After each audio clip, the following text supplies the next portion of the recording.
हाय मैं रवि की भाषण में आपका स्वागत है। आज हम बात करने वाले हैं कोरोना के कारण हो रही मौतों में मोदी जी का कितना हाथ है।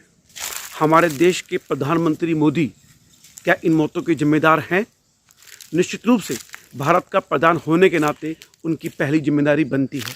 वो इसलिए कि आज उनके पास एक मजबूत शक्ति है, वो देश के एक मजबूत प्रधानमंत्री माने जाते हैं। उन्होंने वो काम करके दिखाया है जो आज तक कोई काम करके नहीं दिखाया। उन्होंने अनुच्छेद 370 हटाने जैसा कठिन निर्णय लिया। उन्होंने राम मंदिर बनाने जैसे निर्णय को पहलता दिखाई। यानी एक ऐसा प्रधानमंत्री जिसके राज में ऐसे ऐसे काम हुए जिसके बारे में आप सपने में भी नहीं सोच सकते थे। और उस प्रधानमंत्री ने कोरोना काल के कठिन समय में सिर्फ अपनी आत्ममुग्धता के कारण इस देश को इन हालातों में भेज दिया है। वो कैसे? उत्तर प्रदेश के पूर्व मुख्यमंत्री अखिलेश यादव खुलेआम प्रेस कॉन्फ्रेंस में ये कहते हैं कि ये भाजपा की वैक्सीन है, इसे मैं नहीं लगवाऊंगा। जब इस तरह का वो गैर जिम्मेदार राष्ट्र विरोधी बयान, कोरोना काल में इस बयान को आप राष्ट्र विरोधी बयान कह सकते हैं, जब वो दे रहे थे तब आपने क्या किया? आपको उनको सलाखों के पीछे डालना चाहिए था, पर आपने ऐसा नहीं किया। आपने लोगों में ये भ्रम फैल जाने दिया कि वास्तव में एक कोरोना वैक्सीन से लोग मर रहे हैं। जब वामपंथी पत्रकार, वामपंथी तबका, वामपंथी बुद्धिजीवी इस कोरोना वैक्सीन के खिलाफ मुहिम चला रहे थे कि ये वैक्सीन घातक है, इसे मत लगवाएं, तब आप क्या कर रहे थे? तब आप इन लोगों को जेल में भेजने के बजाय शांत बैठे हुए थे और कोरोना वैक्सीन विदेशों में भेज रहे थे। सबसे बड़ी गलती आपकी तब थी जब कोरोना वैक्सीन के खिलाफ इस तरह का जहर फैलाया जा रहा था। तब आप शांत थे, मौन थे, और उससे खामियाजा ये हुआ कि लोग वैक्सीन लगाने आए ही नहीं।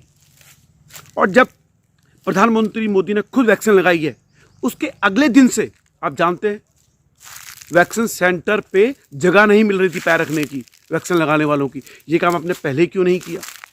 जब आप ऐसे राष्ट्र विरोधी बयानों पे इन राष्ट्रीय नेताओं को गिरफ्तार नहीं कर सकते थे, तब आपने ये काम पहले क्यों नहीं किया? आपने वैक्सीन की जागरूकता के लिए उन एनजीओ के भरोसे छोड़ दिया जो सिर्फ पैसा कमाना जानती है। सबसे बड़ी गलती है मोदी की आत्ममुग्धता। वो आत्ममुग्धता में रहने वाले इंसान हैं।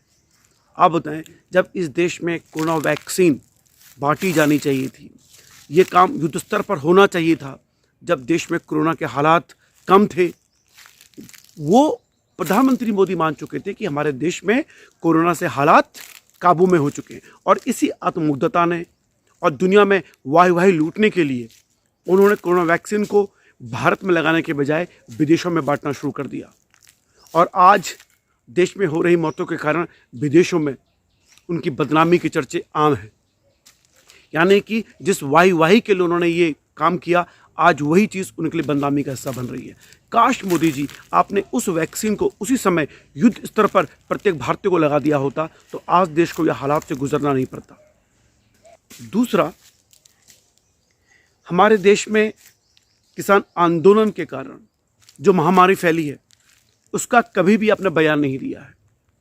जनवरी, फरवरी, मार्च महीने में लाखों की संख्या में किसान दिल्ली के बॉर्डर पर था और कोरोना नियमों का पालन नहीं कर रहा था। आपने कभी भी किसी भी किसान को ये नहीं कहा कि आप आंदोलन करें तो करें, पर कम से कम कोरोना नियमों का पालन तो करें। आपने विपक्षी नेताओं को भी नहीं चेताया, आपने विपक्षी पत्रकारों, बुद्धिजीवियों को भी नहीं चेताया। तीसरी बात, कुंभ मेले में उत्तराखंड सरकार ने अंधेरे में रखा कि प्रत्येक व्यक्ति की आरटीपीसीआर जांच हो रही है। वहाँ के एक साधु की आरटीपीसीआर जांच कराई है, जिसकी जांच नेगेटिव है, वही एंट्री कर रहा है। पर उत्तराखंड सरकार का ये दावा झूठ था। वहाँ पे आरटीपीसीआर जांच करवाई नहीं गई थी, लापरवाहियाँ की जा रही थी। यानी डबल इंजन की सरकार इस तरह से देश को अंधेरे में रख के कोरोना को फैला रही थी।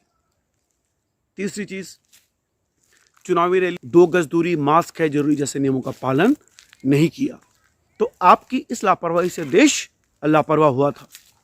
फिलहाल देश में जब ऑक्सीजन सिलेंडर की कमी है, ऐसे मौके पर मैं इतना ही कहना चाहूँगा कि प्रधानमंत्री मोदी जी जो भी कालाबाजारी कर रहे हैं, जो भी देश में इस तरह की धंधे कर रहे हैं, अभी भी आपके पास मौका है। तो प्लीज़ ऐसे लोगों को सलाखों के पीछे डालिए, इनको अध्यादेश लाइए कि जो भी इस तरह की कालाबाजारी कर रहा है उसको एक ही दंड मिलेगा और वह है मृत्यु दंड।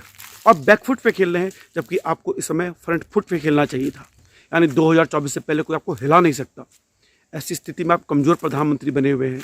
मुझे लगता है मोदी जी, सोच कीजिए, विचार कीजिए, नहीं तो ये देश कभी आपको माफ़ नहीं करेगा। जितनी प्रसिद्धि आपने पाई थी उससे कई गुना कलंक आपके माथे पर लग जाएगा। और शायद जिस आत्ममुग्धता पर आप जीते रहे, पछताएंगे कि काश मैं ऐसा कर लेता तो ऐसा नहीं होता।